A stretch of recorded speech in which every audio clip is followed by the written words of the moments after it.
नमस्कार, मैं हूं दीपक और आप देख रहे हैं डीएसके टॉक्स। आप सबको तो पता होगा ही कि हमारे पड़ोसी देश श्रीलंका की हालत कितनी ज़्यादा खराब हो चुकी है।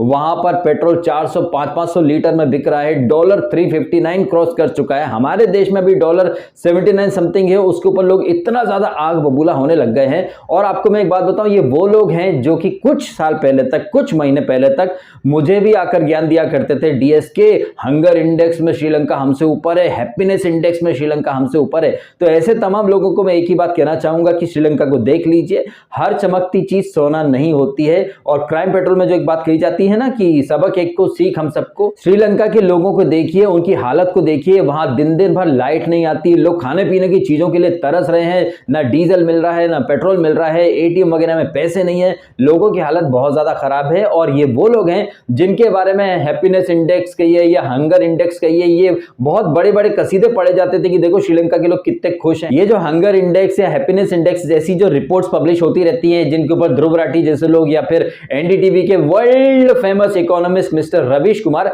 जो कि कैमरे में नहीं देखते हैं, ऊपर टीवी स्क्रीन पर देखते देखते अपना प्राइम टाइम दे देते हैं, ऐसे लोग जब एक्सपर्ट बनकर देश के ऊपर या फिर अर्थशास्त्र के ऊपर टिप्पणी देते तो मुझे बहुत हंसी आती है। ऐसे ही चैनल्स को फॉलो करती थी एक लड़की जो कि मुझे 1-2 साल पहले तक फॉलो करती थी, लखनऊ की मैडम थी वो बहुत ज्यादा उन्हें चिंता थी, वो आईएएस की तैयारी कर रही थी। उन्हें हमारे देश में इतनी ज्यादा कमियां दिखती थी, लेकिन उन्हें श्रीलंका बहुत ज्यादा अच्छा लगता था और बड़े ही गर्व और अभिमान के साथ वो हंगर इंडेक्स के और हैप्पीनेस इंडेक्स के आंकड़े मुझे दिखाया करती थी। कहती थी देखो हमारा देश जो है वो हैप्पीनेस इंडेक्स में काफी पीछे है, 136 पे हमें, श्रीलंका हमसे 10 पायदान ऊपर है। यही नहीं, एक ह्यूमन डेवलपमेंट इंडेक्स भी होता है, वहां जीडीपी वगैरह सारी चीजों पे रिसर्च करके एक रैंकिंग बनाई जाती है, उसमें श्रीलंका 72nd पोजीशन पे था और हम 100 के ऊपर थे। मतलब श्रीलंका हमसे हर चीज में आगे था। अगर श्रीलंका हमसे हर चीज में आगे था तो आज श्रीलंका हमसे मदद क्यों मांग रहा है? वो श्रीलंका जो दाने दाने को मोहताज है, वो इंडिया से यूरिया मंगा रहा है, खाने पीने की चीजें, दवाइयां, हर तरह की चीजें इंडिया भेज रहा है श्रीलंका को, जबकि श्रीलंका तो हर चीज में हमसे बेटर था, चाहे वो हैप्पीनेस हो, हंगर इंडेक्स हो, ह्यूमन डेवलपमेंट हो, हर चीज में श्रीलंका हमसे बेटर पोजीशन में था ना। ये बात मैं उन लोगों के लिए कह रहा हूं जो वेस्टर्न मीडिया की पब्लिश किए हुए रिपोर्ट्स, उनकी न्यूयॉर्क टाइम्स की रिपोर्ट्स या रवीश की बातें सुनकर सडनली चिंता व्यक्त करने लगते हैं कि देश बर्बाद हो गया, ये हो गया, वो हो गया। अब वो श्रीलंका जो कि हंगर इंडेक्स, हैप्पीनेस इंडेक्स और ह्यूमन डेवलपमेंट इंडेक्स में इंडिया से काफी ऊपर था, वो सडनली बर्बाद कैसे हो गया? ये बर्बादी कोई रातों रात तो नहीं हुई है, ये बर्बादी पिछले 3-4 सालों से हो रही थी, लेकिन ये 3-4 साल में भी हैप्पीनेस इंडेक्स की पीपड़ी बज रही थी, उसकी ह्यूमन डेवलपमेंट इंडेक्स की पीपड़ी बज रही थी। और हमारे इंडिया के लिबरल्स ये कह रहे थे वाह श्रीलंका देखो कितना दूर से चमक रहा, जरूर वो सोना ही होगा, जबकि सोना नहीं था, वो पीतल से भी बदतर अवस्था में था। वहां पर मुफ्तखोरी कहिए या फिर टैक्स में कटौती कर दीजिए,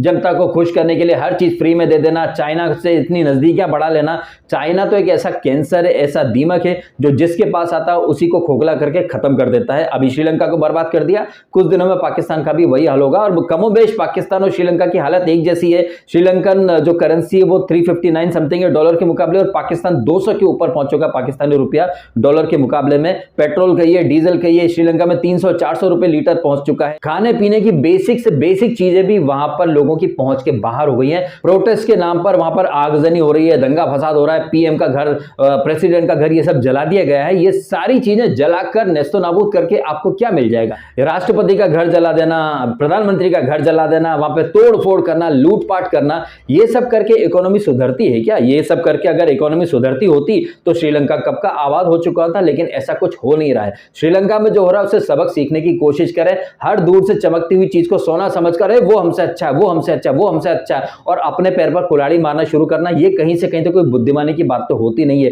ये जो मुफ्तखोरी की आदत जो हमारे देश के अंदर केजरीवाल डाल रहा है, दिल्ली के लोग, पंजाब के लोग, जहां पहुंचता है फ्री बिजली ले लो, ये ले लो, महिलाओं को हर महीने 1000 रुपए फ्री देना, फ्री का पानी देना, जो डीटीसी की बसें या फिर मेट्रो वगैरह वो फ्री कर देना, ये फ्री कर करके श्रीलंका भी बर्बाद हो गया। वहां श्रीलंका का भी कोई केजरीवाल था, वहां का नेता, उसका राष्ट्रपति वगैरह, इन्होंने भी टैक्स में कटौती कर दी, अपने देश में चीजें पैदा नहीं करना, हर चीज के लिए बाहर डिपेंड होना, ये सारी चीजें हैं। ऐसे एक नहीं, ऐसे बहुत सारे कारण हैं जिसकी वजह से श्रीलंका बर्बाद हुआ है।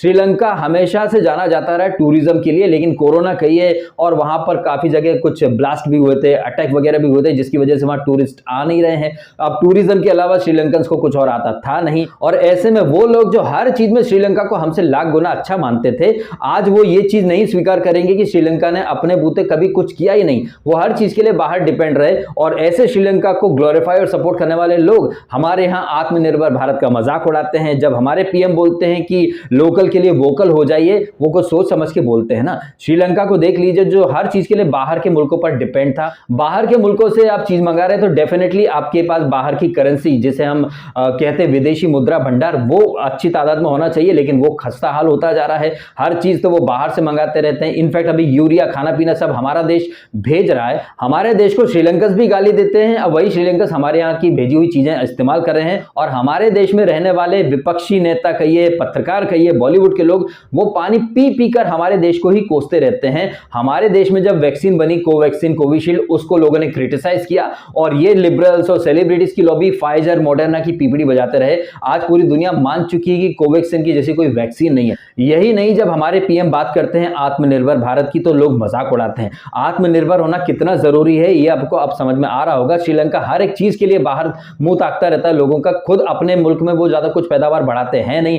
कुछ यूरिया वगैरह इस्तेमाल करते थे, ऑर्गेनिक खेती ये लोग करना चाहते थे, सडनली सब कुछ यूरिया वगैरह बंद करके जो खेती होती थी वो भी एकदम ठप पड़ गई। तो आप समझ जाइए कि आत्मनिर्भर होना कितना ज्यादा जरूरी है। जितना ज्यादा चीजें आप अपने देश के अंदर बनाएंगे उतना आपको बाहर से कम मंगाना पड़ेगा, आपका विदेशी मुद्रा भंडार खत्म नहीं होगा, वो ज्यादा तादाद में बढ़ता जाएगा। तो सारी चीजें कैसे एक दूसरे से कनेक्ट हो रही हैं और सारी चीजें कैसे हम सबको एक आईना दिखा रही हैं कि जो ब्लंडर श्रीलंका ने किए हमें वो ब्लंडर करने से बचना चाहिए। जिस तरह हमारे देश के विपक्षी नेता कहिए या मीडिया के लोग आए दिन हंगर इंडेक्स, हैप्पीनेस इंडेक्स, भाई साहब ये ख्याली पुलाव की बातें होती हैं। और ये जो वेस्टर्न मीडिया की एजेंसीज होती हैं, इनको आप 500 रुपए ज्यादा दोगे तो आपका नाम ऊपर नीचे कर देंगे। लेकिन ये कागजी दुनिया या ख्यालों की दुनिया में रहने वाले लोग, ग्राउंड रियलिटी उन्हें पता होती है नहीं। वो हैप्पीनेस इंडेक्स वाले, वो हंगर इंडेक्स वाले या फिर वो ह्यूमन डेवलपमेंट इंडेक्स वाले जो 3-4 महीने पहले तक श्रीलंका को काफी अच्छा रेट कर रहे थे, अब सडनली 3-4 महीने में ऐसा क्या हो गया भाई साहब? तो आपको समझ में आ जाना चाहिए, चाहे वो रंडी टीवी हो, चाहे वो लिबरल्स हो, चाहे वो खुद को बहुत ज्यादा इंटेलेक्चुअल और इंटेलिजेंट बोलने वाले हमारे देश के बुद्धिजीवी, जो हर चीज में भारत में बुराई देखते हैं लेकिन पड़ोसी देशों में उन्हें बहुत ज्यादा मलाई दिखती रहती है। अभी श्रीलंका, कुछ दिनों में पाकिस्तान का भी वही हाल होगा, क्योंकि चाइना ने अपने जाल में दोनों ही मुल्कों को फंसा लिया है। पहले के जमाने में राजा महाराजा हुआ करते थे, उनके साम्राज्य को, उनके राज्य को या फिर उनकी संपत्ति को लूटने के लिए हनी ट्रैप या विष कन्या वाला फंडा होता था।